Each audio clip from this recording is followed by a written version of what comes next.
ഇന്ന് നമ്മൾ ഡിസ്കസ് ചെയ്യാൻ പോകുന്ന portion forward passing and backward passing ആണ്. അതിനുശേഷം അതിന്റെ അടുത്ത മെത്തേഡ്സിലോട്ട് പോകും. അപ്പോൾ ഈ വീഡിയോയിൽ കഴിഞ്ഞ ക്ലാസ്സിൽ നമ്മൾ ഫോർവേഡ് പാസിംഗ് ആൻഡ് ബാക്ക്വേർഡ് പാസിംഗിന്റെ എക്സ്പ്ലനേഷനും അതിന്റെ ഇക്വേഷൻസ് ഒക്കെ തന്നിട്ടുണ്ടായിരുന്നു. പക്ഷെ അത് പലരും കൺഫ്യൂഷൻസ് പറഞ്ഞു, അവരുടെ ഡൗട്ടുകൾ ചോദിച്ചിരുന്നു. അത് ക്ലിയർ ചെയ്യാനും കൂടെ വേണ്ടിയിട്ട് ഞാൻ ഫൈനലി തന്നിട്ടുള്ള ഒരു അസൈൻമെന്റ് പ്രോബ്ലം അത് ഞാൻ എങ്ങനെയാണെന്ന് ചെയ്യുന്നതെന്ന് എക്സ്പ്ലെയിൻ ചെയ്തു തരാം. കൂടുതൽ പിന്നെ CPM പ്രോബ്ലംസ് ചെയ്യുന്ന ക്രിട്ടിക്കൽ പാത്ത് മെത്തേഡ്സ് വഴി പ്രോബ്ലം ചെയ്യുന്ന സമയത്ത് നമുക്ക് ഇതിന്റെ എക്സാക്ട് യൂസ് എന്താണെന്ന് മനസ്സിലാവുകയുള്ളൂ. അപ്പോൾ ഞാൻ ജസ്റ്റ് ഫോർവേഡ് പാസിംഗ് ബാക്ക്വേർഡ് പാസിംഗിന്റെ ഒരു എക്സാമ്പിൾ ആണ് നിങ്ങൾക്ക് ഇവിടെ ചെയ്തു തരാൻ പോകുന്നത്. ഫസ്റ്റ് ഓഫ് ഓൾ നിങ്ങൾ അറിഞ്ഞിരിക്കേണ്ട രണ്ട് കാര്യം.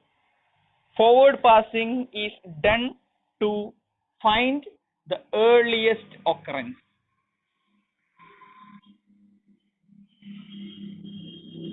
ഏർലിയസ്റ്റ് ഒക്കറൻസ് അറിയാൻ വേണ്ടിയിട്ടാണ് ഫോർവേഡ് പാസിംഗ് ചെയ്യുന്നത്. ഏർലിയസ്റ്റ് ഒക്കറൻസ് എന്ന് പറഞ്ഞു കഴിഞ്ഞാൽ എത്ര നേരത്തെ ആ ഇവന്റ് സംഭവിക്കും, ആ പെർട്ടിക്കുലർ ഇവന്റ് എത്ര നേരത്തെ സംഭവിക്കും എന്നറിയാൻ വേണ്ടിയിട്ടാണ് ഫോർവേഡ് പാസിംഗ് ചെയ്യുന്നത്. And also minimum project duration. അപ്പോ ഫോർവേഡ് പാസിംഗ് ചെയ്യുന്നതിന്റെ രണ്ട് പേർപ്പസുകൾ, ഒന്ന് to understand the earliest occurrence time of each event, second one to find out the minimum project duration. Project complete ചെയ്യാൻ എത്ര സമയം കുറഞ്ഞത് വേണം എന്നറിയാനും കൂടെ വേണ്ടിയിട്ടാണ് ഫോർവേഡ് പാസിംഗ് ചെയ്യുന്നത്. ഇനി അതെങ്ങനെയാണ് ചെയ്യുന്നതെന്ന് നോക്കാം. So we have the network diagram here. ഞാൻ അന്ന് അസൈൻമെന്റ് ആയിട്ട് തന്നിട്ടുള്ള നെറ്റ്വർക്ക് ഡയഗ്രാം തന്നെയാണ്. ഇതില്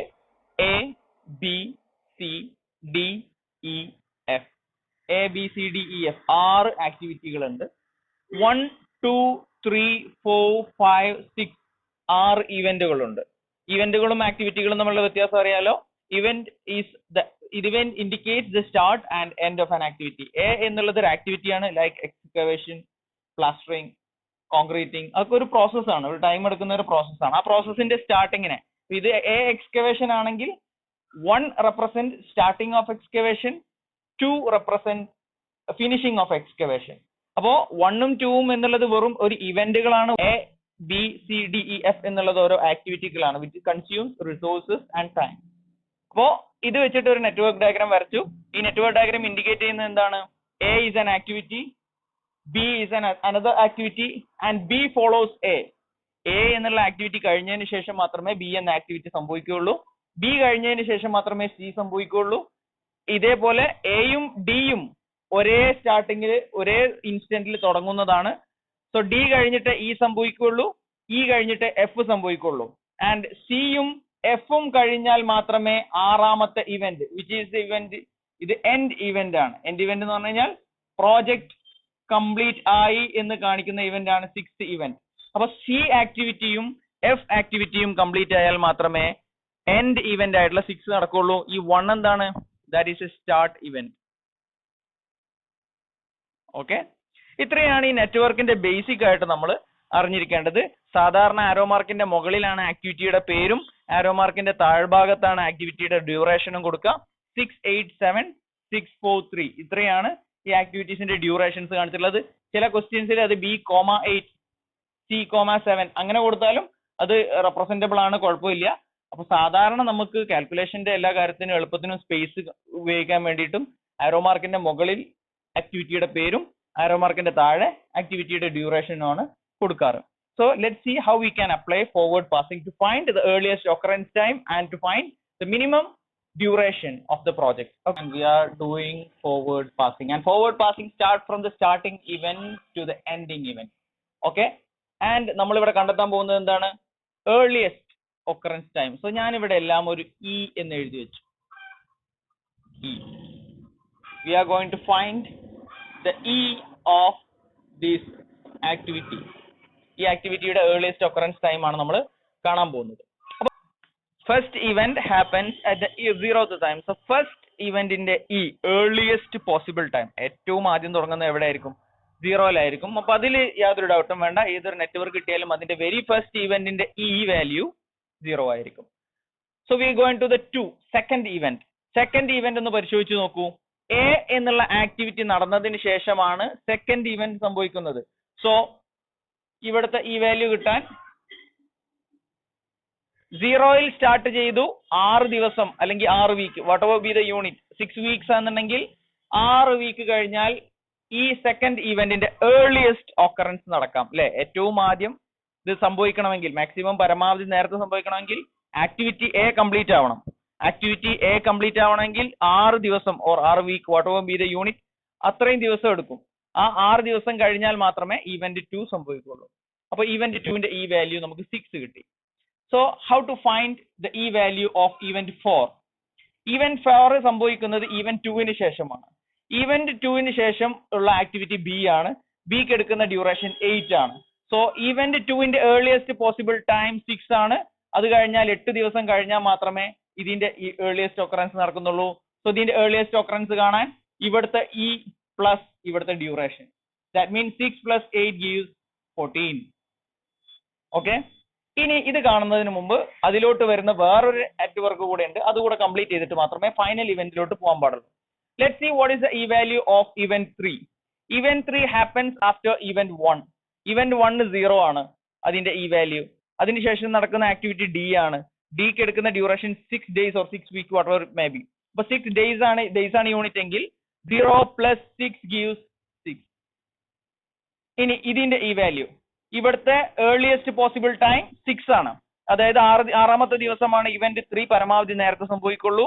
ആൻഡ് 6ാമത്തെ ദിവസം ഇവന്റ് 3 സംഭവിച്ചാൽ അതിനുശേഷം ഇ എന്ന ആക്ടിവിറ്റി ആണ് സംഭവിക്കുന്നത്. ഇ എന്ന ആക്ടിവിറ്റിക്ക് എടുക്കുന്ന ഡ്യൂറേഷൻ 4 days ആണ്. So 6 plus 4 gives 10. ഓക്കെ, അപ്പോ earliest occurrence time of event 5 is 10. And we will discuss about the E of last event. ഇവിടെയാണ് ചിലർക്ക് കൺഫ്യൂഷൻ വരിക. 6th ഇവന്റിന്റെ ഏർലിയസ്റ്റ് ഒക്കറൻസ് ടൈം കാണാൻ 2 ഓപ്ഷൻസ് ആണ്. നമുക്ക് 14 plus 7 ചെയ്യാം അല്ലെ. 14 ഇവിടെ ഏർലിയസ്റ്റ് ഈ ഇവന്റ് 4ന്റെ ഏർലിയസ്റ്റ് ഒക്കറൻസ് ടൈം 14 ആണ്. അത് കഴിഞ്ഞ് നടക്കുന്ന ആക്ടിവിറ്റി 7 ആണ്. സി ആണ്, അതിന്റെ ഡ്യൂറേഷൻ 7 ആണ്. സോ ടോട്ടൽ 21 എന്നൊരു ഓപ്ഷൻ ഉണ്ട്. ഇവിടെ earliest occurrence time of event 5 10 ആണ്. അതിനുശേഷം നടക്കുന്ന ആക്ടിവിറ്റി എഫ് ആണ്. അതിനെടുക്കുന്ന ടൈം 3 ആണ്. അങ്ങനെയാണെന്നുണ്ടെങ്കിൽ 10 plus 3 equal to 13 എന്നൊരു ഓപ്ഷൻ ഉണ്ട്. ഇതിൽ നമ്മൾ ഏത് ചൂസ് ചെയ്യും എന്നുള്ളതാണ് നമുക്കൊരു കൺഫ്യൂഷൻ.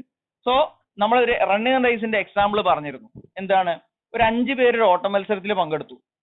5 പേരിൽ ഒരാൾ 10 മിനിറ്റ് കൊണ്ട് സംഭവം കംപ്ലീറ്റ് ആക്കി, ഒരാൾ 1.5 മണിക്കൂർ കഴിഞ്ഞിട്ട് കംപ്ലീറ്റ് ആക്കി. റണ്ണിങ് റേസ് കംപ്ലീറ്റ് ആയത് എപ്പോഴാണ്? ആ 1.5 മണിക്കൂർ കഴിഞ്ഞിട്ടാണ്. ആദ്യത്തെ ആള് 10 മിനിറ്റ് കൊണ്ട് ഫിനിഷ് ചെയ്തെന്ന് വെച്ചിട്ട് റണ്ണിങ് റേസ് കംപ്ലീറ്റ് ആയെന്ന് പറയാൻ പറ്റുമോ? ഇല്ല. ഏറ്റവും ഡ്യൂറേഷൻ എടുക്കുന്ന ആളാണ് സത്യം പറഞ്ഞു കഴിഞ്ഞാൽ ആ പ്രോജക്റ്റിന്റെ ടോട്ടൽ ടൈമിനെ ബാധിക്കുന്നത്. അതായത് ആ 1.5 മണിക്കൂർ ഓടിയ ആളാണ് ടോട്ടൽ റണ്ണിങ് റേസിന്റെ സമയത്തിനെ ബാധിച്ച ആള്. 10 മിനിറ്റ് കൊണ്ട് ഫിനിഷ് ചെയ്ത ആള് ടോട്ടൽ റണ്ണിങ് റേസിന്റെ സമയത്തിനെ യാതൊരു രീതിയിലും ബാധിക്കുന്നില്ല. സിമിലർലി 2 ലീനിയർ ആക്ഷൻസ് വരുന്നു. ഒന്ന് 21 ദിവസം സമയം എടുക്കുന്നു, മറ്റേത് 13 ദിവസം സമയം എടുക്കുന്നു. സോ മിനിമം ഈ പ്രോജക്റ്റ് കംപ്ലീറ്റ് ചെയ്യാൻ ചുരുങ്ങിയത് 21 ദിവസമെങ്കിലും വേണം അല്ലെ. ഇപ്പൊ 13 ദിവസം കൊണ്ട് പ്രോജക്റ്റ് കംപ്ലീറ്റ് ചെയ്തു എന്ന് പറഞ്ഞു കഴിഞ്ഞാൽ ഇവിടെ ആക്ടിവിറ്റി സി ഒന്നും നടക്കാൻ സമയമില്ല. അതുകൊണ്ടാണ് ഫോർവേഡ് പാസ് ചെയ്തു കഴിഞ്ഞാൽ ഏതെങ്കിലും ഒരു ഇവന്റിൽ ഒന്നിലധികം ആരോസ് വന്ന് മെർജ് ചെയ്യുന്നുണ്ടെങ്കിൽ അവിടെ നമുക്ക് ഒന്നിലധികം വാല്യൂസ് കിട്ടും. ഇവിടെ 21ഉം 13ഉം കിട്ടിയ പോലെ. അങ്ങനെ വരുന്ന സമയത്ത് we have to prefer the maximum. We have to prefer the maximum. And here the maximum is 21. So we choose the E value of 6th event as 21. And this 21 is the total project completion time. Total project completion time is 21.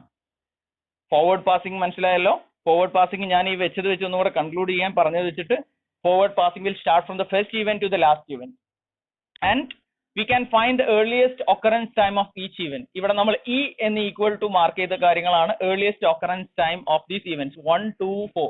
4ന്റെ സെക്കൻഡിന്റെ earliest occurrence time 6 ആണ്. 4ന്റെ fourth ഇവന്റിന്റെ earliest occurrence time 14 ആണ്. ഇതിൽ നിന്ന് നമ്മൾ മനസ്സിലാക്കേണ്ടത് എന്താണെന്നറിയോ? ഈ fourth ഇവന്റിന്റെ earliest occurrence time 14 ആണെന്ന് പറയുമ്പോൾ ബി എന്നുള്ള ആക്ടിവിറ്റി കംപ്ലീറ്റ് ചെയ്യുന്നത് പരമാവധി 14 ദിവസം ആവുമ്പോഴാണ്. അതായത് 13 ദിവസം ആവുമ്പോൾ അത് കംപ്ലീറ്റ് ആവൂല. എന്ത് ചെയ്താലും അത് കംപ്ലീറ്റ് ചെയ്യാൻ പറ്റില്ല. കാരണം ഈ ബി എന്നുള്ള ആക്ടിവിറ്റി കംപ്ലീറ്റ് ചെയ്യാൻ ഇവിടുത്തെ 6+8 ഇത്രയും ഡ്യൂറേഷൻ കഴിഞ്ഞ് 14 ആകുമ്പോൾ മാത്രമേ ഏർലിയസ്റ്റ് ഒക്കറൻസ് ടൈം സംഭവിക്കുകയുള്ളൂ. ഇനി നമുക്ക് ബാക്ക്വേർഡ് പാസിംഗിലോട്ട് പോവാം. Now we are going to discuss the backward passing. And backward passing starts from here to here. It moves backward. അതുകൊണ്ടാണ് അതിനെ backward passing എന്ന് പറയാം. ഇനി നമ്മൾ കണ്ടെത്താൻ പോകുന്നത് ബാക്ക്വേർഡ് പാസിംഗിന്റെ ഉദ്ദേശങ്ങൾ. ഒറ്റ ഉദ്ദേശമേ ഉള്ളൂ. It helps to find out the latest occurrence time. Latest occurrence time, L value എന്ന് പറയും. നമ്മൾ നേരത്തെ ഏർലിയസ്റ്റ് ഒക്കറൻസ് ടൈമിനെ ഈ വാല്യൂസ് ആയിട്ടാണ് കണ്ടത്. ആൻഡ് ലേറ്റസ്റ്റ് ഒക്കറൻസ് ടൈമിനെ എൽ വാല്യൂ എന്ന് വിളിക്കും. So let's see how we can do this. Okay, first latest occurrence time of final event must be the minimum project duration. ഏറ്റവും അവസാനം പോയിട്ട് എൽ വാല്യൂ അവിടുത്തെ ഈ വാല്യൂ തന്നെ എഴുതണം. അതായത് പ്രോജക്റ്റ് കംപ്ലീറ്റ് ചെയ്യാൻ എടുക്കുന്ന പരമാവധി ഏറ്റവും കുറഞ്ഞ സമയം 21 ദിവസമാണ്. അപ്പൊ 21 ദിവസം തന്നെയാണ് ഈ ലേറ്റസ്റ്റ് ഓക്കറൻസ് ടൈം ആയിട്ട് നമ്മൾ അവിടുത്തെ കൺസിഡർ ചെയ്യുക. സോ ഇവിടുത്തെ E value must be equal to L value. Fine. So നമുക്ക് അടുത്ത ഓരോ ഇവന്റുകളുടെ L values otherwise latest occurrence time എങ്ങനെയാണെന്ന് കാണാം. ചെയ്യേണ്ടത് ഇവിടുത്തെ എൽ വാല്യൂവിൽ നിന്നും ഇവിടുത്തെ ഡ്യൂറേഷൻ കുറക്കുക. 21 - 3 ഈക്വൽ ടു 18. ഇതിന്റെ എൽ വാല്യൂ കിട്ടാൻ 18 - 4 gives 14. ഇവിടുത്തെ എൽ വാല്യൂ കിട്ടാൻ 21 - 7 ഈക്വൽ ടു 14. ഇവിടുത്തെ എൽ വാല്യൂ കിട്ടാൻ 14 - 8 ഈക്വൽ ടു 6. ആൻഡ് ഇവിടുത്തെ എൽ വാല്യൂ കിട്ടാൻ 6 - 6 equal to 0. 14 - 6 equal to 8. We have got 2 choices. രണ്ട് ഓപ്ഷൻസ് ആണ് നമുക്ക് ഇവിടെ കിട്ടിയത്, 0 or 8. And when we do the backward pass we have to prefer the minimum. നമ്മൾ ഫോർവേഡ് പാസ് ചെയ്ത സമയത്ത് we are preferring maximum, and here in backward passing we have to prefer the minimum, which gives L equal to 0. 0 8ലെ minimum ഏതാണ്? 0 ആണ്. അപ്പോൾ ഞാൻ ഈ നമ്മൾ നേരത്തെ കണ്ടെത്തിയ വാല്യൂസിനെ ഒന്ന് വൃത്തിയായിട്ടൊന്ന് മോഡിഫൈ ചെയ്ത് എഴുതുകയാണ് ചെയ്തത്. അപ്പോൾ നെറ്റ്വർക്ക് അതേപോലെ 1 2 3 4 5 6 വരച്ചു. A B C D E F mark ചെയ്തു. അവയുടെ ഡ്യൂറേഷൻസ് ആരോ മാർക്കിന്റെ താഴെ എഴുതി. And here I M drawing 2 boxes adjacent. 2 squares adjacent ആയിട്ട് വരച്ചിട്ട് അതിൽ 2 വാല്യൂസ് എഴുതിയിട്ടുണ്ട്. And the first box represents the E values and the second box represents L values. നമ്മൾ നേരത്തെ കണ്ടെത്തിയ ഫോർവേഡ് പാസിംഗിലൂടെ മനസ്സിലാക്കിയ ഏർലിയസ്റ്റ് ഒക്കറൻസ് ടൈമിനെ ഫസ്റ്റ് ബോക്സിലും ബാക്ക്വേർഡ് പാസിംഗിലൂടെ അതായത് നമ്മൾ കണ്ടെത്തിയ എൽ വാല്യൂസും ഈ ബോക്സുകളിലായിട്ട് ഞാൻ എഴുതി. ആൻഡ് നൗ ഓരോ ഇവന്റിന്റെ എല്ലും ഇയും ഇതേപോലെ ബോക്സുകളിലാക്കി. ഇവിടെ നമുക്ക് 1 2 4 6 ഈ ഒരു സിംഗിൾ ലൈനിൽ 2 ബോക്സിലെ വാല്യൂസും തുല്യമാണ്. ഇവിടെ നോക്കൂ 1 3 5 6 ഇതിലെ വാല്യൂസ് തമ്മിൽ വ്യത്യാസമുണ്ട്. ഇവിടെ 6 14 ആണ് വരുന്നത്, ഇവിടെ 10 18 ആണ് വരുന്നത്, ആൻഡ് ഫൈനൽ 1 21 21 ആണ് വരുന്നത്. അപ്പോൾ ഈ 2 ലൈൻസ് തമ്മിൽ എന്തോ ഒരു വ്യത്യാസം ഉണ്ടെന്നാണ് അതിനർത്ഥം. And here we can see that 0 0 the first ഇവന്റിന്റെ ഏർലിയസ്റ്റ് ഒക്കറൻസ് ടൈമും ലേറ്റസ്റ്റ് ഒക്കറൻസ് ടൈമും 0 ആണ്. അതായത് ഒന്നാമത്തെ ഇവന്റ് ഏത് കണ്ടീഷനിലും 0th ടൈമിൽ തന്നെ തുടങ്ങണം. അതായത് ഏറ്റവും മിനിമം പോസിബിൾ ടൈമിൽ ദ വെരി ഫസ്റ്റ് ടൈമിൽ തുടങ്ങണം first event. And what about the last event? C 21 21 രണ്ടും ഈക്വൽ ആണ്. അതായത് earliest occurrence time of the event 6 and the latest occurrence time of the event 6 is same. അല്ലേ? വൈകിയാലും ശരി നേരത്തെ ആണെങ്കിലും ശരി ആറാമത്തെ ഇവന്റ് സംഭവിക്കേണ്ടത് 21st ഡേയിലാണ്. അതിനർത്ഥം there is no change in time possible in the very first and the very last event. അതിൽ change വരിക എന്ന് പറഞ്ഞാൽ ഇതിനെന്താണ് അർത്ഥം? പ്രോജക്റ്റിന്റെ ഡ്യൂറേഷന് വ്യത്യാസം വന്നു എന്നുള്ളതാണ്. 21 എന്നുള്ളത് ഇവിടെ പ്രോജക്റ്റിന്റെ ഡ്യൂറേഷൻ ആയിട്ട് നമ്മൾ കണ്ടെത്തിയിട്ടുള്ള സാധനമാണ്. അപ്പൊ അതിൽ വ്യത്യാസം വരാൻ പാടില്ല. And what about the 2 and 4? Here the earliest occurrence time of 2 is 6, latest occurrence time of 2 is 6. അതായത് നേരത്തെ ആണെങ്കിലും വൈകിയാണെങ്കിലും ഇത് ആറാമത്തെ ദിവസം തന്നെ സംഭവിക്കണം. ആൻഡ് ഇഫ് 6 എന്നുള്ളത് 7 ആയിട്ട് മാറിയാൽ എന്ത് സംഭവിക്കും? ദെൻ ഇവിടുത്തെ 14 15 ആയി മാറും ആൻഡ് ഇവിടുത്തെ 21 22 ആയി മാറും. പ്രോജക്റ്റിന്റെ കംപ്ലീഷൻ ടൈമിൽ വ്യത്യാസം വരും. അപ്പോ പ്രോജക്റ്റിന്റെ കംപ്ലീഷൻ ടൈമിൽ വ്യത്യാസം വരുത്തുന്ന സാധ്യതയുള്ള ഒരു ലൈനാണ് നമ്മൾ ഈ മേലത്തെ വരച്ച ഏർലിയസ്റ്റ് ഒക്കറൻസ് ടൈമും ലേറ്റസ്റ്റ് ഒക്കറൻസ് ടൈമും സെയിം ആയിട്ടുള്ള വരി. അപ്പോൾ നമുക്ക് ഇത്രയും കാര്യങ്ങളാണ് ഇതിൽ നിന്ന് മനസ്സിലാക്കാനുള്ളത്. ഇതിന്റെ അടുത്ത സ്റ്റെപ്പായിട്ട് പിന്നെ CPM പ്രോബ്ലം നമ്മൾ ചെയ്യും, ക്രിട്ടിക്കൽ പാത്ത് മെത്തേഡ്. അപ്പോൾ ഇത്രയാണ് ഇതിൽ ഫോർവേഡ് പാസിംഗ് ആൻഡ് ബാക്ക്വേർഡ് പാസിങ്ങിനെ കുറിച്ചിട്ട് നിങ്ങൾ അറിഞ്ഞിരിക്കേണ്ടത്. ആൻഡ് നിങ്ങൾക്ക് ഇങ്ങനെ ഒരു ബോക്സ് ആക്കി എഴുതാൻ അറിഞ്ഞിരിക്കണം. സോ നമുക്കിതൊന്ന് കൺക്ലൂഡ് ചെയ്താലോ? നമ്മൾ ഫോർവേഡ് പാസിംഗ്, പലരും കൺഫ്യൂഷൻ പറഞ്ഞതുകൊണ്ടാണ് ഇത്രയും ഡെപ്തിൽ പറയാൻ ശ്രമിക്കുന്നത്. ഫോർവേഡ് പാസിംഗ് ചെയ്യുന്ന സമയത്ത് ഇങ്ങനെ വരിക എന്നുണ്ടെങ്കിൽ ഇവിടുത്തെ ഈ വാല്യൂ, അതിന് നമ്മൾ ഇത് I ആണെന്നുണ്ടെങ്കിൽ അതിനെ ഈ I എന്ന് വിളിക്കാം. ഇവിടുത്തെ ഡ്യൂറേഷൻ D ആണെന്നുണ്ടെങ്കിൽ ഇവിടുത്തെ ഇത് J ആണ് ഇവന്റ് എങ്കിൽ ഈ J ഈക്വൽ ടു ഇവിടുത്തെ I value plus duration. Okay, and in case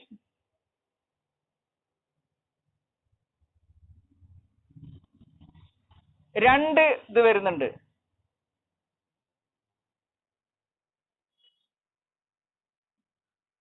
IJK വരുന്നുണ്ട്. അപ്പൊ ഇവിടുത്തത് ഏർലിയസ്റ്റ് ഒക്കറൻസ് ടൈമിനെ ഈ I എന്ന് വിളിക്കാം, ഇവിടുത്തെ ഏർലിയസ്റ്റ് ഒക്കറൻസ് ടൈമിനെ ഈ J എന്ന് വിളിക്കാം. വെറുതെ ഇവിടുത്തെ ഡ്യൂറേഷൻ D1 ആണ്, ഇതിന്റെ ഡ്യൂറേഷൻ D2 ആണെന്നുണ്ടെങ്കിൽ ഇവിടുത്തെ ഏർലിയസ്റ്റ് ഒക്കറൻസ് ടൈം എന്തായിരിക്കും? ഈ K ഈക്വൽ ടു ഇതിന്റെ ഈ I പ്ലസ് D1 ആവാം, അതർവൈസ് ഈ J പ്ലസ് D2 ആവാം. അപ്പൊ നമ്മൾ അതിൽ ഏത് പ്രിഫർ ചെയ്യണം? മാക്സിമം. ഫോർവേഡ് പാസ് ചെയ്യുന്ന സമയത്ത് രണ്ട് ലൈനിൽ നിന്നും കൂട്ടി വരുന്ന സമയത്ത് രണ്ട് വാല്യൂസ് വരുമ്പോൾ അതിൽ ഹയർ വാല്യൂവിനെ നമ്മൾ പ്രിഫർ ചെയ്യണം. അതാണ് നമ്മൾ അന്ന് ആ ഇക്വേഷനിലൂടെ പറയാൻ ശ്രമിച്ചത്. ഈ എക്സാമ്പിൾ പറയാത്തത് കൊണ്ട് പലർക്കും കൺഫ്യൂഷൻ വന്നു. സിമിലർലി ബാക്ക്വേർഡ് പാസ് കൂടെ നോക്കിയാലോ? ബാക്ക്വേർഡ് പാസിംഗിൽ ഇത് I എന്നുള്ള ഇവന്റും ഇത് J എന്നുള്ള ഇവന്റും ആണ്. ഇവിടുത്തെ latest occurrence time LJ equal to ഒരു സംതിങ് ഉണ്ട്. ഇവിടുത്തെ ഡ്യൂറേഷൻ D ആണെന്നുണ്ടെങ്കിൽ ഇവിടുത്തെ LI എന്തായിരിക്കും? ബാക്ക്വേർഡ് പാസിംഗ് അവിടെ നിന്ന് ഇങ്ങോട്ടാണ് ചെയ്തു വരിക, ആരോ അങ്ങോട്ടാണ്, അവിടെ നിന്ന് ഇങ്ങോട്ടാണ് ചെയ്തു വരിക. So LI equal to LJ minus duration. അവിടെ നിന്ന് ഇങ്ങോട്ട് ഡ്യൂറേഷൻ കുറച്ച് പിന്നോട്ട് വരും.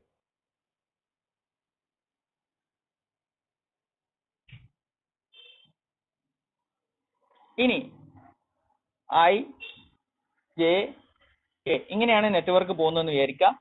ഇവിടെ ഒരു ലേറ്റസ്റ്റ് ഒക്കറൻസ് ടൈം കിട്ടിയിട്ടുണ്ട്, ഇവിടെ ഒരു ലേറ്റസ്റ്റ് ഒക്കറൻസ് ടൈം കിട്ടിയിട്ടുണ്ട് എങ്കിൽ ഇവിടുത്തെ ലേറ്റസ്റ്റ് ഒക്കറൻസ് ടൈം കാണണം. ഇതിന്റെ ഡ്യൂറേഷൻ D1 ആണ്, ഇതിന്റെ ഡ്യൂറേഷൻ D2 ആണെന്നുണ്ടെങ്കിൽ LI കാണാൻ രണ്ട് മെത്തേഡ്സ്, രണ്ട് വഴിയുണ്ട്. LJ മൈനസ് D1 അല്ലേ? ഈ LJയിൽ നിന്നും ഡ്യൂറേഷൻ ഇങ്ങോട്ട് കുറച്ചാൽ മതി, അതർവൈസ് ഈ LKയിൽ നിന്നും ഈ ഡ്യൂറേഷൻ ഇങ്ങോട്ട് കുറച്ചാൽ മതി. ആൻഡ് രണ്ട് വാല്യൂസ് കിട്ടും. അതിൽ നിന്ന് ഏത് നമ്മൾ പ്രിഫർ ചെയ്യണം? We have to prefer the minimum. അതാണ് വ്യത്യാസം. പിറകോട്ട് ചെയ്തു വരുന്ന സമയത്ത് we have to prefer the minimum value. ഇപ്പൊ ഇവിടുന്ന് ഇതിന്റെ ആൻസർ ആയിട്ട് ഒരു 8 ഒരു 9 കിട്ടിക്കഴിഞ്ഞാൽ വി ഹാവ് ടു പ്രിഫർ 8. മുന്നോട്ട് പോയിരുന്ന സമയത്ത്, ഫോർവേഡ് പാസ് ചെയ്യുന്ന സമയത്ത് if you are getting 10 and 12 which നമ്മൾ 12നെ പ്രിഫർ ചെയ്യും. The higher value will be preferred. അതാണ് ഫോർവേഡ് പാസിംഗും ബാക്ക്വേർഡ് പാസിംഗും തമ്മിലുള്ള വ്യത്യാസം. ആൻഡ് നമ്മൾ ആ ലാസ്റ്റ് കിട്ടുന്ന വാല്യൂവിനെ രണ്ട് ബോക്സുകളിലായിട്ട് റെപ്രസെന്റ് ചെയ്യും. ഇനി അതല്ല, നിങ്ങൾക്ക് ഇങ്ങനെ റെപ്രസെന്റ് ചെയ്യാട്ടോ. ഒരു ഇവന്റിനെ നിങ്ങൾക്ക് ഇങ്ങനെ കിട്ടുന്നുണ്ടെങ്കിൽ E value equal to L value equal to എന്ന് പറഞ്ഞ രണ്ട് വാല്യൂസ് ആയിട്ട് റെപ്രസെന്റ് ചെയ്യാം. പക്ഷേ ഏറ്റവും എളുപ്പമുള്ളത് ഇങ്ങനെ ബോക്സ് ആക്കി എഴുതുന്നതായിരിക്കും. So we will continue the class. Forward പാസിങ്ങും ബാക്ക്വേർഡ് പാസിങ്ങും എങ്ങനെയാണെന്ന് നമ്മൾ കൃത്യമായിട്ട് അനലൈസ് ചെയ്തു. അതിന്റെ ഫൈനൽ റിസൾട്ട് ആണ് നിങ്ങൾ ഈ സ്ക്രീനിൽ കാണുന്ന ഈ ഒരു network diagram with E and L values in the boxes. അപ്പോൾ റെഡ് കളറിൽ കാണിച്ചിട്ടുള്ളത് E വാല്യൂസ് ആണ്. അതായത് ഏർലിയസ്റ്റ് ഒക്കറൻസ് സംഭവിക്കുന്ന സമയത്ത് എല്ലാ ആക്ടിവിറ്റികളും അവരുടെ പോസിബിൾ ആയിട്ടുള്ള ഏറ്റവും നേരത്തെ സംഭവിക്കുന്ന സമയത്ത് ഓരോ ഇവന്റിലും നടക്കുന്ന ഒക്കറൻസ് ടൈം ആണ് ഏർലിയസ്റ്റ് ഒക്കറൻസ് ടൈം എന്ന് പറയുന്നത്. ആൻഡ് ലേറ്റസ്റ്റ് ഒക്കറൻസ് ടൈം എന്ന് പറഞ്ഞു കഴിഞ്ഞാൽ ഓരോ ആക്ടിവിറ്റികളും അവ സംഭവിക്കാവുന്ന പരമാവധി അവസാനം സംഭവിച്ചാൽ ഓരോ ഇവന്റുകളും നടക്കുന്ന സമയം, അതാണ് ലേറ്റസ്റ്റ് ഒക്കറൻസ് ടൈം അല്ലെങ്കിൽ ലേറ്റസ്റ്റ് സ്റ്റാർട്ടിംഗ് ടൈം എന്നൊക്കെ പറയാം. അപ്പൊ അവയാണ് നമ്മൾ ആ ബോക്സിലാക്കി വെച്ചിട്ടുള്ളത്. ഇപ്പൊ നമ്മൾ ഈ കാണുന്ന സ്ക്രീനിൽ കാണുന്ന നെറ്റ്വർക്ക് ഡയഗ്രത്തിൽ റെഡ് കളറിൽ കാണിക്കുന്നത് ഏർലിയസ്റ്റ് ടൈമും വയലറ്റ് കളറിൽ കാണിക്കുന്നത് ലേറ്റസ്റ്റ് ടൈമുമാണ്. സോ ഹിയർ ഞാനത് മാർക്ക് ചെയ്തിട്ടുണ്ട്. ഓക്കെ, അപ്പൊ ഇനി നമ്മൾ ഇതിന്റെ ഒരു ഡീറ്റെയിൽഡ് അനാലിസിസ് ആണ് നടത്താൻ പോകുന്നത്. ഇവയിൽ നിന്നും നമ്മൾ ഒരു ഫ്ലോട്ട് എന്നുള്ള ടേമിലോട്ട് ഡിറൈവ് ചെയ്ത് വരേണ്ടതുണ്ട്. ഓക്കെ, ഇനി ഈ വരച്ച ഏർലിയസ്റ്റ് ടൈം മാത്രമുള്ള, ലേറ്റസ്റ്റ് ടൈം അവിടെ നിന്ന് ഞാൻ മാറ്റി, ഏർലിയസ്റ്റ് ടൈം. അപ്പോൾ ഓരോ കാര്യങ്ങളും നിങ്ങൾ ശ്രദ്ധിക്കണം. ആക്ടിവിറ്റി 1 മേലെ 0, ഏർലിയസ്റ്റ് ഒക്കറൻസ് ടൈം 0 ആണ്. ഈവന്റ് ആക്ടിവിറ്റി അല്ല, ഞാൻ പറഞ്ഞത് മാറിപ്പോയി. ഈവന്റ് 2ന്റെ ഏർലിയസ്റ്റ് ഒക്കറൻസ് ടൈം 6 ആണ്. ഈവന്റ് 4 ഏർലിയസ്റ്റ് ഒക്കറൻസ് ടൈം 14 ആണ്. ഈവന്റ് 6 ഏർലിയസ്റ്റ് ഒക്കറൻസ് ടൈം 21 ആണ്. അങ്ങനെ ഈവന്റ് 3യുടേത് 6 ആണ്, ഈവന്റ് 5യുടേത് 10 ആണ്. ഇനി നമ്മൾ ഇതിന്റെ ഒരു ബാർ ചാർട്ട് വരച്ചു നോക്കാം. നമ്മൾ ബാർ ചാർട്ടിൽ നിന്നാണല്ലോ തുടങ്ങിയത്. പ്രോഗ്രാം ഷെഡ്യൂളിംഗ് എന്ന് പറഞ്ഞാൽ എന്താണെന്നും ഷെഡ്യൂളിങ്ങിന് നമ്മൾ 4 മെത്തേഡുകൾ പറഞ്ഞു. അതിൽ ഒന്നാമത്തെ മെത്തേഡായിരുന്നു ബാർ ചാർട്ട്. ആ ബാർ ചാർട്ടിന്റെ ഭാഗമായി മുന്നോട്ട് വന്ന് നെറ്റ്വർക്കുകളെ കുറിച്ചിട്ടും പിന്നെ ഫോർവേഡ് പാസിങ്ങും ബാക്ക്വേർഡ് പാസിംഗ് എന്നുള്ള 2 ടേമിലോട്ട് വന്നു. ഇനി ഇതിന്റെ അടുത്ത ടേംസിലോട്ടാണ് നമ്മൾ പോകുന്നത്. So let's draw A graph based on this network diagram we have formed. ഈ ബാർ ചാർട്ട് ശ്രദ്ധിക്കൂ. ആക്ടിവിറ്റി എ എന്ന് പറഞ്ഞാൽ 1, 2 കണക്ട് ചെയ്യുന്ന ആക്ടിവിറ്റിയാണ്. ആ ആക്ടിവിറ്റി 1 സംഭവിക്കുന്നത് 0 ആണ്. അത് നമ്മളിവിടെ കാണിച്ചിട്ടുണ്ട്, ഗ്രാഫിൽ 0 ആണ്. ഈ ഗ്രാഫിന്റെ താഴ്ഭാഗത്ത് ഇതിന്റെ താഴ്ഭാഗത്ത്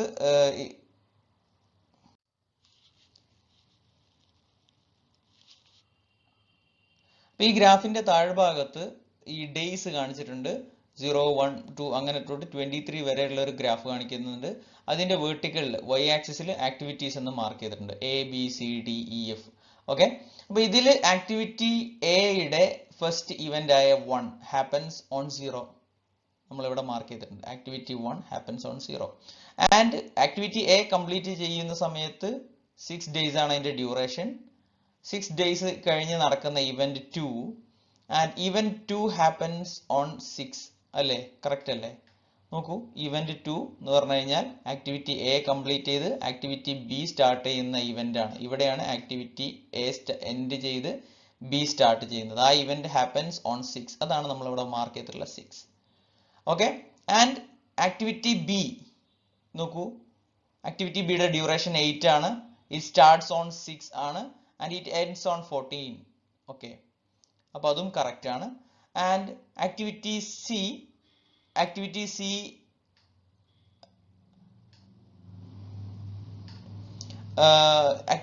സ്റ്റാർട്ട്സ് ഓൺ 14. അതായത് അത് സ്റ്റാർട്ട് ചെയ്യുന്ന ഇവന്റ് ഇതാണ്. ബി എൻഡ് ചെയ്ത് സി സ്റ്റാർട്ട് ചെയ്യുന്ന ഇവന്റ് ഇതാണ്. അത് സംഭവിക്കുന്നത് 14ലാണ്. അതാണ് നമ്മൾ ഇവിടെ മാർക്ക് ചെയ്തിട്ടുള്ളത്. And last one, project ends on 21. Project അവസാനിക്കുന്നത് 21ലാണ്. ഇനി സെയിം ആക്ടിവിറ്റി ഡി നോക്കൂ, സ്റ്റാർട്ട്സ് ഓൺ 0, 1 അവിടെ തന്നെയാണ് സ്റ്റാർട്ട് ചെയ്യുന്നത്. ആൻഡ് അതിന്റെ ഡ്യൂറേഷൻ 6 ആണ്. ആ 6 കഴിഞ്ഞാൽ നടക്കുന്ന ഇവന്റ് ആണ് ഇവന്റ് 3. അവിടുത്തെ ആ ഇവന്റ് 3 നടക്കുന്ന സമയം 6 ആണ്. നമ്മളിവിടെ ഗ്രാഫിൽ കറക്റ്റ് ആയിട്ട് മാർക്ക് ചെയ്തിട്ടുണ്ട്. അത് കഴിഞ്ഞാൽ ആക്ടിവിറ്റി ഇ നടക്കും. അതിന് 4 ഡേയ്സ് ഡ്യൂറേഷൻ ഉണ്ട്. ഈ 4 ഡേയ്സ് കഴിഞ്ഞാൽ അടുത്ത ഇവന്റ് നടക്കും. ആ ഇവന്റ് എന്താണ്? End of activity E and start of activity F. Activity E end ചെയ്ത് ആക്ടിവിറ്റി എഫ് നടക്കുന്ന ആ ഒരു ഇവന്റ് 5ന് 10ലാണ് മാർക്ക് ചെയ്തിട്ടുള്ളത്. ആൻഡ് ഇവിടെ ലാസ്റ്റ് എഫ് എന്ന ആക്ടിവിറ്റി എൻഡ് ചെയ്യുന്നത് ദാ ഇവിടെയാണ്. And it ends on 13. അപ്പോ ഇവിടെ ഒരു എങ്ങനെ ഈ നെറ്റ്വർക്കിനെ ഗ്രാഫിക്കലായിട്ട് ബാർ ചാർട്ടിൽ കാണിച്ചിട്ടുണ്ടെന്ന് ഇവിടെ കാണിക്കുന്നുണ്ട്. ഇനി നമ്മൾ അടുത്ത സ്റ്റെപ്പിലോട്ട് പോവാണ്. What is that? ഇതിന്റെ ഇ വാല്യൂസ് എല്ലാം മാറ്റി പകരം എൽ വാല്യൂസ് മാത്രം എടുത്ത് ലേറ്റസ്റ്റ് ടൈം. ഈ ലേറ്റസ്റ്റ് ടൈം എന്താണെന്ന് പറഞ്ഞു തരാൻ വേണ്ടിയിട്ടാണ് ഞാൻ ഈ കാര്യങ്ങളൊക്കെ ചെയ്യുന്നത്. ബാർ ചാർട്ടിൽ എങ്ങനെയാണ് നമുക്ക് ലേറ്റസ്റ്റ് ടൈം മനസ്സിലാക്കുക എന്നുള്ളതാണ് ഇതിലെ ഉദ്ദേശം. ആൻഡ് ലെറ്റ് സി നമുക്ക് ഇതിന്റെ ഒരു ഗ്രാഫ് കൂടെ ബാർ ചാർട്ട് വരച്ച് നോക്കാം. ഓക്കെ,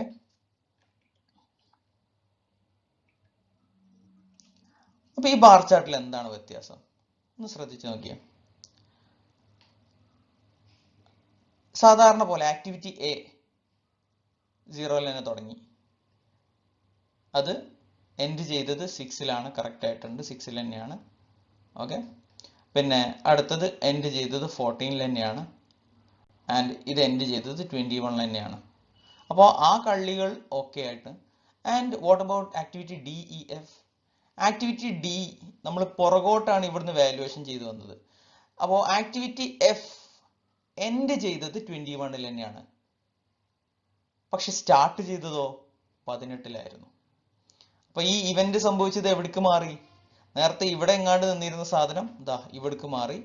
ആക്ടിവിറ്റി എഫ് സ്റ്റാർട്ട് ചെയ്തത് 18-ലാണ്, ആൻഡ് ആ 18-ലാണ് ആക്ടിവിറ്റി ഇ എൻഡ് ചെയ്തിട്ടുള്ളത്. അവിടുന്ന് 4 ദിവസം പുറകോട്ട് വന്നു കഴിഞ്ഞാൽ ഇവിടെ നിന്നാണ് ആക്ടിവിറ്റി ഇ സ്റ്റാർട്ട് ചെയ്തിട്ടുള്ളത്, അവിടെയാണ് ആക്ടിവിറ്റി ഡി എൻഡ് ചെയ്തിട്ടുള്ളത്. നോക്കൂ. ഓക്കെ, അപ്പോൾ അവിടുന്ന് വീണ്ടും 6 ദിവസം പുറകോട്ട്, അപ്പൊ ഇവിടെയാണ് ആക്ടിവിറ്റി ഡി സ്റ്റാർട്ട് ചെയ്തിട്ടുള്ളത്. അപ്പൊ ആക്ടിവിറ്റി ഇവിടെയും ഇവിടെയും ഒരു ഷിഫ്റ്റ് വന്നു, ദാ ഇവിടുന്ന് ഇങ്ങോട്ട് ഒരു ഷിഫ്റ്റ് വന്നു ഇല്ലേ? അപ്പോ ഇതിനർത്ഥം എന്താണ്?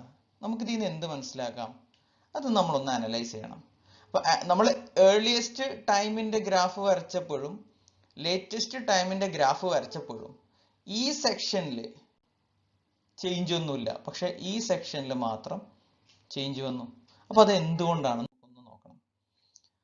അപ്പൊ ഇതാണ് നമ്മൾ ആ നേരത്തെ കണ്ട ആദ്യത്തെ ഗ്രാഫും ഇ വാല്യൂസിന്റെ ഗ്രാഫും എൽ വാല്യൂസിന്റെ ഗ്രാഫുമാണ് ഇവിടെ താഴെ തന്നിട്ടുള്ളത്. ഇതില് നോക്കൂ, ഇവിടെ നിന്നിരുന്ന ഈ സാധനം ദാ ഇവിടെ എത്തി. ഇതിന്റെ ഇടയിൽ എത്ര ദിവസം ഷിഫ്റ്റ് വന്നു? 1 2 3 4 5 6 7 8. ഇതാ താഴെ ഇവിടെ കൊടുത്തിട്ടുണ്ട് ആ വാല്യൂ. 8 ഡേയ്സിന്റെ ചേഞ്ച് വന്നു. ഇവിടെ 0-ൽ തുടങ്ങിയ ഈ ആക്ടിവിറ്റി ഇവിടെ സ്റ്റാർട്ട് ചെയ്തത് 8 ദിവസം കഴിഞ്ഞിട്ടാണ് അല്ലേ?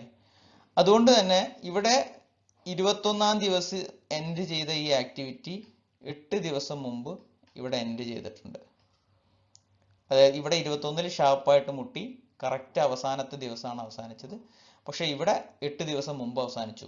ഇനി ഈ സെക്കൻഡ് കേസിൽ 8 ദിവസം കഴിഞ്ഞു തുടങ്ങിയപ്പോഴോ കറക്റ്റ് 21-ാമത്തെ ദിവസം അവസാനിച്ചു. 8 ദിവസം നമുക്ക് ഇവിടെ ഒരു ഫ്രീ ആയിട്ട് ടൈം കിട്ടി. അപ്പൊ ഇങ്ങനെ ഫ്രീ ആയിട്ട് ടൈം കിട്ടുന്നതിനെ നമ്മൾ എന്തിനാ ഉപയോഗിക്കേണ്ടത്? നമുക്ക് എളുപ്പത്തിൽ പണി തീർക്കാൻ വേണ്ടിയിട്ട്, നമുക്ക് സാധനങ്ങൾ സൗകര്യങ്ങൾ എളുപ്പത്തിലുള്ളപ്പോൾ ആ പണി തുടങ്ങാം. അല്ലെങ്കിൽ ഇപ്പൊ സാധനങ്ങൾ ഉണ്ട്, ഇപ്പൊ പെട്ടെന്ന് ചെയ്തു തീർത്തു കഴിഞ്ഞാൽ സാധനം ഇല്ലാത്ത സമയത്ത് ആ വർക്ക് ചെയ്യണ്ടല്ലോ. അങ്ങനെ നമുക്ക് സൗകര്യത്തിനനുസരിച്ചിട്ട് ആക്ടിവിറ്റികൾ അങ്ങോട്ടും ഇങ്ങോട്ടും ഒക്കെ നീക്കാൻ പറ്റും. അതേസമയം ഇവിടെയോ activity A B and C അത് മൂന്നിനും ഒരു ചേഞ്ചും വരുത്താൻ പറ്റില്ല. നോക്കൂ, ആക്ടിവിറ്റി ബി ചേഞ്ച് വരുത്തി എന്ന് വിചാരിക്കുക, ഓട്ടോമാറ്റിക്കലി ആക്ടിവിറ്റി സി ചേഞ്ച് വരുത്തേണ്ടി വരും. ആൻഡ് ടോട്ടൽ പ്രോജക്റ്റ് ടൈം 21-നേക്കാളും മുകളിലേക്ക് പോകും അല്ലേ? അപ്പൊ ആക്ടിവിറ്റി ഡിയിലോ 8 ദിവസം വരെ ചേഞ്ച് വരുത്തിയാലും പ്രോജക്റ്റ് ടൈം 21-ൽ തന്നെ അവസാനിക്കും. അത് 9 ദിവസം ആയാലോ? 9 ദിവസമായി കഴിഞ്ഞാൽ ഇവിടെ ഒരു ദിവസത്തെ ചേഞ്ച് വരും. ഓക്കെ, അപ്പൊ നമുക്ക് ചേഞ്ച് മനസ്സിലായല്ലോ. Activity A B and C അതിൽ യാതൊരു ചേഞ്ചും വരുത്താൻ പറ്റുന്നില്ല, കാരണം അതിൽ വരുത്തുന്ന ചേഞ്ചുകൾ പ്രോജക്റ്റ് ഡ്യൂറേഷനെ ബാധിക്കും. Activity D E and F ഇവയിൽ നമുക്ക് 8 ദിവസത്തെ വരെ വ്യതിയാനം വരുത്താൻ പറ്റുന്നുണ്ട്. ഇത്രയും കാര്യങ്ങൾ നമ്മൾ എവിടുന്നാണ് ഡെവലപ്പ് ചെയ്തത്? നമ്മൾ ഈ ഫോർവേഡ് ആൻഡ് ബാക്ക്വേർഡ് പാസിംഗിലൂടെ മനസ്സിലാക്കിയ കാര്യങ്ങളാണ്. So from the bar chart, it is clearly evident that there exists some flexibility to activities D, E and F in their starting and finishing times, whereas activities A, B and C do not have such a flexibility. നമ്മൾ ഈ bar ചാർട്ടിൽ നിന്നും മനസ്സിലാക്കുന്നത് D E F ഈ 3 ആക്ടിവിറ്റികൾക്കും അവയുടെ സ്റ്റാർട്ടിങ്ങിലും ഫിനിഷിങ്ങിലും ഒരു flexibility ഉണ്ട്. നമുക്ക് മറ്റ് ആക്ടിവിറ്റികൾ തുടങ്ങാവുന്ന സമയത്ത് തുടങ്ങേണ്ട ആവശ്യമില്ല, മറ്റ് ആക്ടിവിറ്റികൾ അവസാനിക്കുന്നതിന് മുമ്പായിട്ട് എപ്പോഴെങ്കിലും അവസാനിപ്പിച്ചാൽ മതി. അപ്പൊ അതിന്റെ ഇടയിൽ തുടങ്ങാനും അവസാനിക്കാനും നമുക്ക് ഡേറ്റിന്റെ കാര്യത്തിൽ ഒരു ഫ്ലെക്സിബിലിറ്റി ഉണ്ട്, മാറ്റങ്ങൾ വരുത്താൻ പറ്റുന്നുണ്ട്. 8 ഡേയ്സിന്റെ ലിമിറ്റ് ഉണ്ട്. ആ 8 ദിവസത്തിനുള്ളിൽ അങ്ങോട്ടും ഇങ്ങോട്ടും എന്ത് മാറ്റങ്ങളും തുടങ്ങുന്നതിലും അവസാനിക്കുന്നതിലും വരുത്താൻ പറ്റും. വേറാസ് ABC-യോ, ആ ABC-യുടെ കേസിൽ യാതൊരു ചേഞ്ചും, there is no flexibility in the starting and finishing time.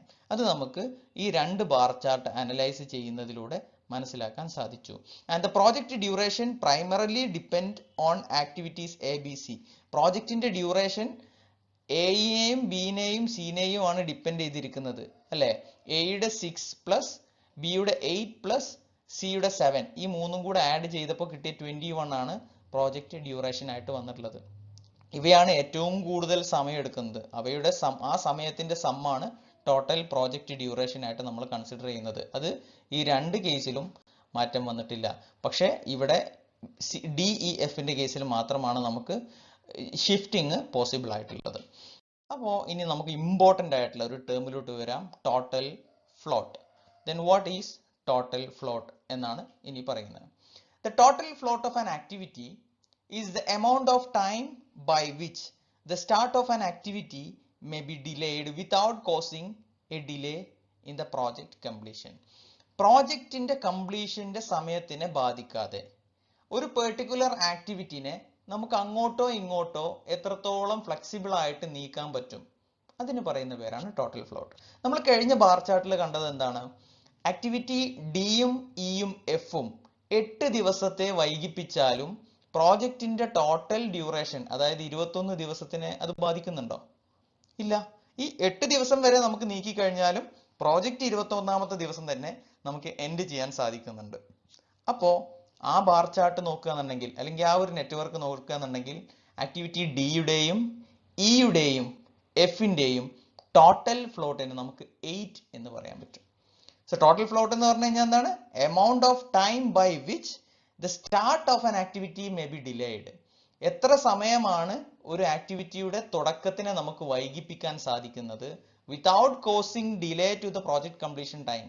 പ്രോജക്റ്റിന്റെ പൂർണ്ണതയ്ക്കുള്ള, പ്രോജക്റ്റ് മുഴുവനാക്കാനുള്ള സമയത്തിനെ ബാധിക്കാതെ വേണം ഈ ഷിഫ്റ്റിംഗ് നടത്താൻ. അതായത് പ്രോജക്റ്റ് കംപ്ലീഷൻ ടൈം 21 ആണെന്ന് നമ്മൾ തീരുമാനിച്ചു കഴിഞ്ഞിട്ടുണ്ട്. ഇനി അതിൽ മാറ്റം വരുത്താതെ ആക്ടിവിറ്റികൾ അങ്ങോട്ടും ഇങ്ങോട്ടും നീക്കാൻ പറ്റുമെങ്കിൽ ആ സമയത്തിന് പറയുന്ന പേരാണ് total float of an activity. Okay, അപ്പോ ഈ ടോട്ടൽ ഫ്ലോട്ട് കാണാൻ നമ്മളിവിടെ 8 എന്ന് കണ്ടു. 8 എന്ന് കണ്ടത് എങ്ങനെയാണ്? LST - EST എന്നുള്ളതാണ് അതിന്റെ ഇക്വേഷൻ. അപ്പോൾ ആക്ടിവിറ്റി ഡി നോക്കുക.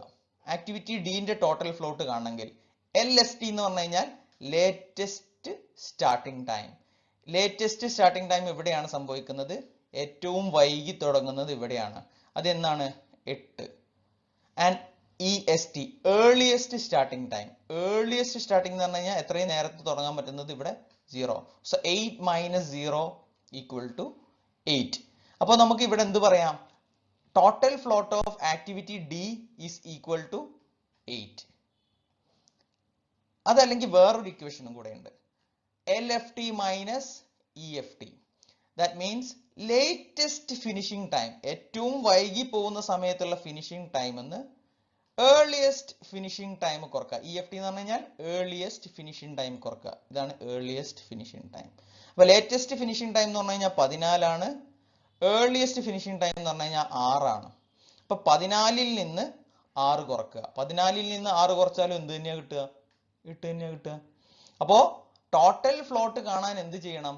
ലേറ്റസ്റ്റ് സ്റ്റാർട്ടിംഗ് ടൈമിൽ നിന്ന് ഏർലിയസ്റ്റ് സ്റ്റാർട്ടിംഗ് ടൈം കുറക്കണം. അതർവൈസ് ലേറ്റസ്റ്റ് ഫിനിഷിംഗ് ടൈമിൽ നിന്ന് ഏർലിയസ്റ്റ് ഫിനിഷിംഗ് ടൈം കുറക്കണം. ഇത് രണ്ടും ചെയ്താൽ നമുക്ക് എന്ത് കിട്ടും? Total float of an activity. അപ്പോൾ similarly total float of E എന്താണ്? Earliest starting time, latest starting time എന്ന് പറഞ്ഞു കഴിഞ്ഞാൽ 14 ആണ്. ഏർലിയസ്റ്റ് സ്റ്റാർട്ടിംഗ് ടൈം എന്ന് പറഞ്ഞാൽ 6 ആണ്. അപ്പോൾ അത് മൈനസ് ചെയ്താൽ 8 കിട്ടും. ടോട്ടൽ ഫ്ലോട്ട് അഗെയിൻ 8 വന്നു. അതർവൈസ് ഇവിടുന്ന് LFT ന്ന് EFT കുറച്ചാലും നമുക്ക് 18 ന്ന് 10 കുറച്ചാൽ 8 കിട്ടും. ആക്ടിവിറ്റി 3 ആണ്. ആക്ടിവിറ്റി എഫ് ആണെങ്കിലോ 21ൽ നിന്ന് 13 കുറച്ച് കഴിഞ്ഞാൽ 8 കിട്ടും. അതല്ല അതിന്റെ തുടക്കമായ ഏർലിയസ്റ്റ് സ്റ്റാർട്ടിംഗ് ടൈമിൽ നിന്ന് ലേറ്റസ്റ്റ് സ്റ്റാർട്ടിംഗ് ടൈമിൽ നിന്ന് ഏർലിയസ്റ്റ് സ്റ്റാർട്ടിംഗ് ടൈം ആയിട്ടുള്ള അത് 10 കുറച്ചാൽ 18 - 10 കുറച്ചാൽ നമുക്ക് 8 കിട്ടും. അപ്പൊ ടോട്ടലി ആക്ടിവിറ്റി ഡിയുടെയും ഇയുടെയും എഫിന്റെയും ടോട്ടൽ ഫ്ലോട്ട് എന്ന് പറഞ്ഞു കഴിഞ്ഞാൽ സുഖമായിട്ട് പ്രോജക്റ്റിന്റെ ടോട്ടൽ ടൈമിനെ ബാധിക്കാതെ ഷിഫ്റ്റ് ചെയ്യാവുന്ന, നമുക്ക് മാറ്റി വെക്കാവുന്ന ദിവസത്തിന്റെ അല്ലെങ്കിൽ ആ എണ്ണ അളവ് എത്രയാണ് അതിനെയാണ് ടോട്ടൽ ഫ്ലോട്ട് എന്ന് പറയാ. And here V found it as 8. Okay, 8 ദിവസം നമുക്ക് ഷിഫ്റ്റ് ചെയ്യാൻ പറ്റും. അതിനെയാണ് ടോട്ടൽ ഫ്ലോട്ട് എന്ന് വിളിക്കുക. ഇനി ആക്ടിവിറ്റി എ ബി സിയുടെ അവസ്ഥ എന്താ? Activity A start on 0. അതിന്റെ ലേറ്റസ്റ്റ് കേസിലോ starts on 0. So there is no change. Total float is 0. അപ്പൊ എയുടെയും ബിയുടെയും സിയുടെയും ബാർ ചാർട്ടിന്റെ തുടക്കത്തിലും അവസാനത്തിലും യാതൊരു വ്യത്യാസവും ഇല്ല. So we can say that there is no total float for activity A, B and C. ഒരു ഇക്വേഷനും കൂടെ നമുക്ക് പറയാം വേണമെങ്കിൽ, ചില പുസ്തകങ്ങളിൽ കാണാറുണ്ട്. Total float can be calculated bye from the network this way. അപ്പോൾ ആക്ടിവിറ്റി ബിയുടെ ടോട്ടൽ ഫ്ലോട്ട് ആണ് ഞാൻ കണ്ടെത്തേണ്ടതെങ്കിൽ ഇതിനെ ഐയും ഇതിനെ ജെയുമായിട്ട് എടുക്കണം. ആക്ടിവിറ്റി ബി ആണ് പരിഗണിക്കുന്നതെങ്കിൽ ആക്ടിവിറ്റി ബിന്റെ ടോട്ടൽ ഫ്ലോട്ട് ആണ് കാണേണ്ടതെങ്കിൽ ആ ബി കഴിഞ്ഞിട്ടുള്ള ഇവന്റ് ജെയും ബിക്ക് മുമ്പുള്ള ഇവന്റിനെ ഐ എന്നും നമുക്ക് റെപ്രസെന്റ് ചെയ്യാമെങ്കിൽ എൽ ഐ എന്ന് പറഞ്ഞാൽ എൽ ജെ എന്ന് പറഞ്ഞാൽ ഇവിടുത്തെ ജെ വാല്യൂ, ഇവിടുത്തെ L value, and E I ഇവിടുത്തെ ഇ വാല്യൂ മൈനസ് ഡ്യൂറേഷൻ. അപ്പോ എൽ ജെ എന്ന് പറഞ്ഞാൽ 14 മൈനസ് ഇ ഐ എന്ന് പറഞ്ഞു കഴിഞ്ഞാൽ 6 equal to 8 minus duration 8 minus 8 equal to 0. അപ്പൊ ടോട്ടൽ ഫ്ലോട്ട് ഇവിടുത്തത് 0 എന്ന് കിട്ടി. നമുക്ക് ഇവിടെ നോക്കിയാലോ, ഇവിടുത്തെ ജെ ആക്ടിവിറ്റി ഇ ആണ് നമ്മൾ പരിഗണിക്കുന്നത്. ആക്ടിവിറ്റി ഇയുടെ ജെ എന്ന് പറഞ്ഞാൽ ഇത്, അതായത് ആക്ടിവിറ്റി ഇ കഴിഞ്ഞിട്ടുള്ളതിനെ ജെ എന്നും ആക്ടിവിറ്റി ഇ നടക്കുന്നതിന് മുമ്പുള്ളതിനെ ഐ എന്നും നമുക്ക് റെപ്രസെന്റ് ചെയ്യാമെങ്കിൽ ഇവിടുത്തെ ടോട്ടൽ ഫ്ലോട്ട് കാണാൻ, നെറ്റ്വർക്കിൽ നിന്ന് ടോട്ടൽ ഫ്ലോട്ട് കാണാനുള്ള മെത്തേഡാണ് നമ്മൾ പറയുന്നത്. നെറ്റ്വർക്കിൽ നിന്ന് ടോട്ടൽ ഫ്ലോട്ട് കാണാൻ എൽ ജെയുടെ എൽ വാല്യൂ ഇത്, ആൻഡ് ഐയുടെ ഇ വാല്യൂ അത് ഇതാണ്. അതിൽ നിന്നും ഈ ഡ്യൂറേഷൻ കുറക്കണം. ഓക്കെ, അപ്പൊ അതിന് ചെയ്യേണ്ടത് 18 മൈനസ് 6 എത്രയാണ്? 12 minus 4 is 8. So total float of E can be obtained as 8. Method മനസ്സിലായല്ലോ. അപ്പൊ 3 ഇക്വേഷൻസ് പറഞ്ഞു നമ്മൾ. LST minus EST, LFT minus EFT or LJ minus EI minus DIJ. Okay, അപ്പൊ ഈ LST മൈനസ് ESTയും LFT മൈനസ് EFTയും നമ്മൾ ഇനി critical path മെത്തേഡിൽ കൃത്യമായിട്ട് എങ്ങനെ കണ്ടെത്താമെന്ന് പറയുന്നുണ്ട്. അതുകൊണ്ടാണ് നിങ്ങൾക്ക് ഇച്ചിരി കൺഫ്യൂഷൻ വന്നാലും ശരി, ക്രിട്ടിക്കൽ പാത്ത് മെത്തേഡ് കൂടി കഴിയുന്നതോടുകൂടി ഇതിലെ എല്ലാ ഡൗട്ടുകളും ക്ലിയർ ആവും. അവിടെ നമ്മൾ ഒരുപാട് പ്രോബ്ലങ്ങൾ എക്സാമ്പിളുകളായിട്ട് ചെയ്യുന്നുണ്ട്. അതോടുകൂടി ഇതിലെല്ലാ കൺഫ്യൂഷൻസും നമുക്ക് തീർക്കാൻ പറ്റും. And if the total float of an activity is 0, ഒരു ആക്ടിവിറ്റിയുടെ ടോട്ടൽ ഫ്ലോട്ട് 0 ആണെങ്കിൽ the activity is known as critical activity. ആ ആക്ടിവിറ്റിനെ നമുക്ക് ക്രിട്ടിക്കൽ ആക്ടിവിറ്റി എന്ന് വിളിക്കാൻ പറ്റും. സോ ലെറ്റ് സി, ഇതിൽ ഏതൊക്കെ ആക്ടിവിറ്റിയുടെ പിന്നെ ടോട്ടൽ ഫ്ലോട്ട് ആണ് 0? എ നമ്മൾ നോക്കിയല്ലോ. എയുടെ സ്റ്റാർട്ടിങ്ങിലും എൻഡിങ്ങിലും 2 ബാർ ചാർട്ടിലും ഷിഫ്റ്റുകളൊന്നുമില്ല. സോ അതിൽ നമുക്ക് ചേഞ്ചുകൾ വരുത്താൻ പറ്റാത്തതുകൊണ്ട് അതിൻ്റെ ടോട്ടൽ ഫ്ലോട്ട് 0 ആണ്. ബിയുടെ ടോട്ടൽ ഫ്ലോട്ട് 0 ആണ്. സിയുടെ ടോട്ടൽ ഫ്ലോട്ടും എന്താണ്? 0 ആണ്. So activity A, B and C can be called as critical activity, while D, E and F is not critical activity. വ്യത്യാസം മനസ്സിലാക്കിയല്ലോ. ഈ പ്രോജക്റ്റിന്റെ ഡ്യൂറേഷനെ ബാധിക്കുന്ന, ചേഞ്ചുകൾ വരുത്താൻ പറ്റാത്ത, ടോട്ടൽ ഫ്ലോട്ട് 0 ആയിട്ടുള്ള ആക്ടിവിറ്റി എയെയും ആക്ടിവിറ്റി ബിയെയും ആക്ടിവിറ്റി സിയെയും നമുക്ക് ക്രിട്ടിക്കൽ ആക്ടിവിറ്റി എന്ന് വിളിക്കാം. ആൻഡ് ഡിനെ, ഇനെയും എഫിനെയും നമുക്ക് ക്രിട്ടിക്കൽ ആക്ടിവിറ്റി എന്ന് വിളിക്കാൻ പറ്റില്ല. ഓക്കെ, അപ്പോൾ നമ്മൾ ഇന്നത്തെ സെഷൻ വൈൻഡപ്പ് ചെയ്യാണ്. കൂടുതൽ അടുത്ത കാര്യങ്ങളുമായിട്ട് നെക്സ്റ്റ് ക്ലാസ്സിൽ നമുക്ക് വീണ്ടും കാണാം. Okay, thank you.